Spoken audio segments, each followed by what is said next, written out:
Well, hello there. My name is Mark Myers, and I love helping trainers, presenters, workshop facilitators really take their results to the next level. In today's video, I want to talk to you about the topic of NLP, neuro linguistic programming. And it is a fascinating topic, and a lot of people have different perceptions around it. Some people believe it's fantastic, other people see it as manipulative, other people just have this, fuzzy idea about this whole realm of what is NLP and not exactly sure what it is, but maybe they've heard about it from Anthony Robbins, maybe they've seen a book in a bookstore about it. But essentially, it is a really, really powerful tool. And whether you choose to step into it and start to see the different components and how you can actually utilize it in your life and in your communication or not, guaranteed it's going to be used on you. It's going to be used on you in some way, shape, or form. And what I mean by that is NLP, in my interpretation, and based on the study and what I've experienced and what I've learned, and yes, I've got a master's in NLP and I've done all the study and I've done all the trainings, but essentially, the way I see it, the way I define it, is that NLP is the study of excellence, the study of excellence, and the study of replicated behavior. And if we look at a sports athlete, he's doing extremely well. Well, a huge part of NLP is modeling, going, what do they do? How do they do it? And how do we replicate those results? Or it's looking at the area of communication and going, okay, what is said, when it's said, how is it said, and how is it influencing other people? And NLP really at the core is the art of being curious and unpacking strategies and being able to replicate those success strategies. So ultimately, in regards to implementing NLP into a workshop side of things, there's a number of different facets and components of the area of NLP, i.e. the study of excellence, that you can replicate, deploy as a trainer and presenter and facilitator. And these might be the areas of language or body language or things that you set up, even things that you wear, because ultimately we're able to see, all right, what does influence a person and how can we strategically use that? Now, we may call that manipulation, but I would define manipulation as only the time when you are looking to do it for evil purposes, so to speak, or bad reasons, or when you're trying to control someone else or force someone else to make a decision. But when you're actually using tools and tactics and strategies, and as a result of those strategies, people have better lives, well, that's probably a better thing or a good thing, so to speak. So in today's video, I'm going to go through some ways that you can integrate into NLP into your workshops. And they're harmless, but they're powerful. And they're going to be able to help you really empower yourself, but also empower your participants, so to speak, in their learning journey. So get ready, grab a pen, and get ready to write. So the first one I really suggest that you want to do is, although it's not specific to NLP, it is, I guess, going to be driving people towards an outcome. So I do suggest, if not encourage, if not insist, that every single time that you run a workshop, that you do get people setting goals at the beginning of their workshop or the workshop that you run. So number one, set goals and set a time for people to sit down, focus, and think about, well, what are the goals that they want to achieve in the areas that you're actually going to teach them on. So if you're running a workshop on leadership, well, make sure that there is time to actually set some goals in regards to their leadership skills, their knowledge, and their practice going forward. So number one, have goal setting time, because we need to realize that without a goal and without a vision for the future, it is highly unlikely they're going to take new action going forward after your workshop. So number one, set goals. And a very simple question you could ask them would be, what is the biggest outcome, or what would be a great outcome that you would love to achieve by attending this workshop that we're about to go through? So what is the biggest outcome that you would love to achieve? And then describe that in ultimate detail, as vivid as possible, and get people to write that down and then share that with other people that are in the room, okay? So number two is how you use your language, how you use your language. So a huge part of NLP came from looking at hypnosis and looking at family therapists and looking at great communicators that were able to create transformation in their clients, so to speak, very quickly. And They looked at hypnotherapists, as I said, and they looked at people that were in a coaching capacity. And there are a number of different things that you can do with your language. But the first one I want to share with you is linguistic presuppositions. Linguistic presuppositions. Now, it sounds harder than it actually is, but essentially, you are strategically using words such as, because, beyond, or even. So let me give you some quick examples around that. So the first one, as.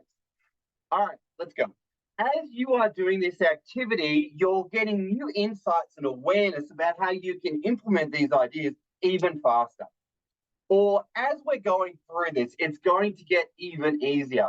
Or as you're sitting there thinking about this topic, new ideas are coming to you. All right, so those are some examples of with using as. Because, let's go with because. Because you're going through this workshop, you're going to feel so much more confident. Or because we're doing this activity right now, you are going to be able to do really great things back at your workplace. Okay, so there's a couple of examples with because. So essentially, we are presupposing a new reality for our audience or our participants. Next one, beyond. So beyond what we're doing right now, you're starting to see how you can implement these ideas. Or beyond what we're doing just now, blah, blah, blah. All right. So next one, even. Now, I love this word even. I use it all the time. So, for example, what we're doing right now is going to get even easier the more times we do it. Or as you're having these conversations, you're starting to realize that these things are getting familiar for you and even more familiar. And the more familiar that they get, the more it's becoming part of who you are. And it's just becoming even easier the more we do it. And even it's just something we can drop in there to make it even easier to become more assimilated to new concepts and ideas. All right. And as you watch these videos, these ideas are going to sink in even deeper. All right. So just to recap, we got linguistic presuppositions. We had as, we had because, we had beyond, and we had even. Okay. Now, the other aspect about NLP is the art of asking questions. The art of asking questions. Now, I highly recommend that you look into coaching questions and the power of asking new quality questions opens up new thought possibilities for audience members. So earlier we were looking at the art of setting goals and the question of what is the ultimate outcome that you would love to achieve by coming to this course? Well, we can also ask a question if a student asks a question or a participant member asks a question, and we could ask the question, for what purpose would you like to know that? Or for what purpose would you love to achieve that goal? Or you've got this area that you're looking to resolve. For what purpose would you love to resolve it? And that's a great quality question. Another one could be, for what positive intent are you looking to do that? Or we can also go deeper. So, for what purpose is a very abstract question, but we can go deeper as well. We could ask a question such as, what specifically is a problem that you're looking to fix? Or what specifically is the issue that's going on right now that you're feeling that you love even more support around? What specifically, how specifically, where specifically, when specifically?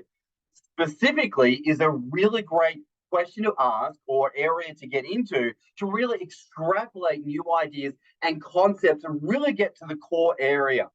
So if we want to go up, we can go for what purpose. If we want to go down, we can go for what specifically or where specifically and who specifically, when specifically is that a problem for you? Another question could be, how specifically can I help you in this moment? All right. Or what specifically is an area that you would love a really great breakthrough around? All right. So these are great quality coaching questions that you could bring into your workshop, or you can get participants asking each other as well. So next one, body language, body language. Now, I've actually done another video on body language and different postures that you can take. And so for that, I would recommend that you check out that video on body language. But essentially, it's the area of satire categories. Satire categories. Now, essentially, when we are presenting, we need to be super conscious of the body language that we actually have and we actually use as a presenter. Now, satire categories gives us options on different postures that we can take in order to elicit particular emotions into an audience and into an interaction. So highly recommend that you check out that video on satire categories or body language. But other than that, you can do your own research into the satire categories, so to speak. And Virginia Satir is the person who was named after, and she was a family therapist. She found that different body language archetypes and structures or postures elicited different emotions in an audience. So next one, match and mirror our participants. Match and mirror our participants. So a huge part of NLP, as I said earlier, is about modeling and replicating success. Now, we all know as humans that we like people that are like us. We like people that are like us. And you've probably heard of the concept of matching and mirroring, but essentially, it is the idea of if somebody has their arms crossed, you can match and mirror them by crossing your arms as well. If they are drinking water and you drink water, that's an example of matching and mirroring, right? Now, you don't want to do it to excess, but it's certainly something you can implement in little portions here and there across your workshop, and you will find that it will have a result.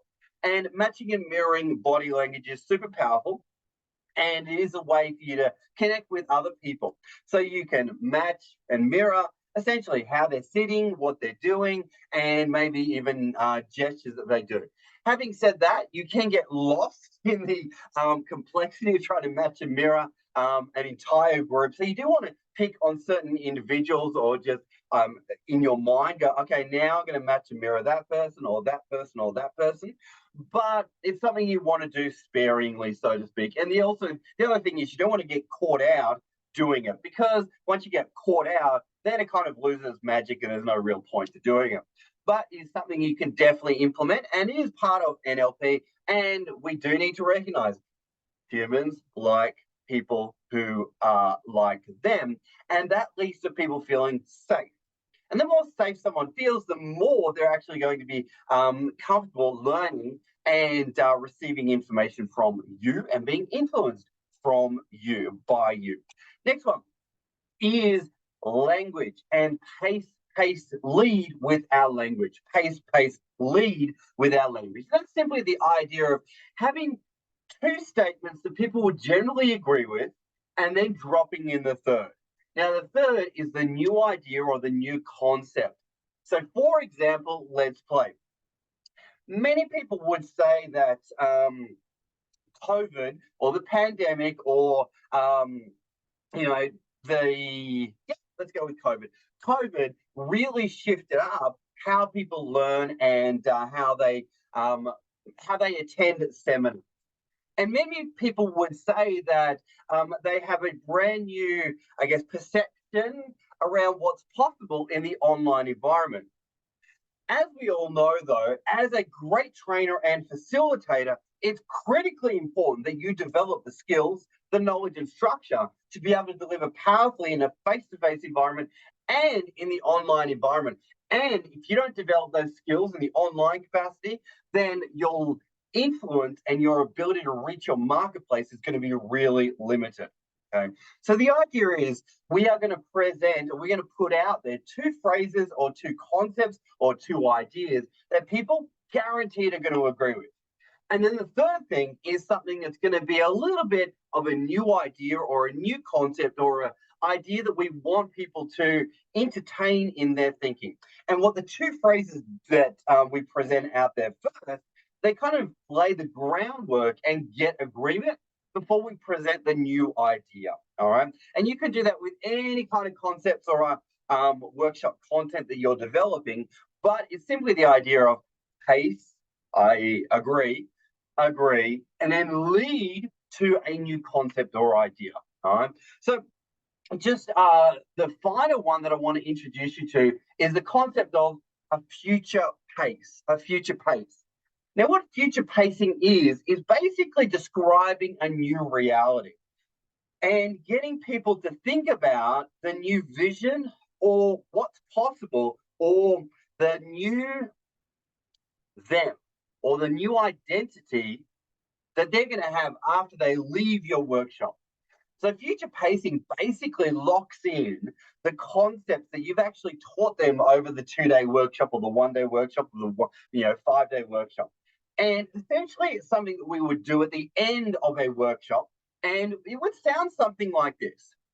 Okay, folks, in this workshop, we've covered the topics of this and this and this and this. And going forward, what I would like you to think about, I'd like you to think about the new conversations you're going to have with people. I'd like you to think about all the places that you're going to start to implement the skill of this and that and that. And this is where you actually describe what you went through and, the different skills that you touched on.